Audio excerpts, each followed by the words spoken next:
Les images ce matin, est-ce que elles vous ont interpellé? Est-ce que c'est inédit, voir un bâtiment officiel comme ça attaqué par des Iraniens? Ça montre à quel point les manifestants sont furieux et décidés, déterminés à renverser ce régime.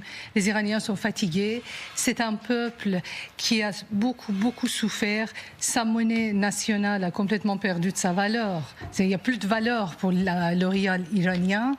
Et donc, vous comprenez que les Iraniens ne peuvent plus continuer à vivre.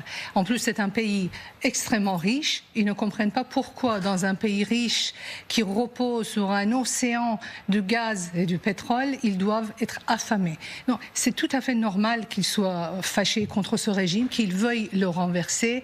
Nous avons entendu dans les manifestations, dans les images que vous venez de diffuser, nous avons largement entendu « à bas le dictateur »,« à bas le régime ».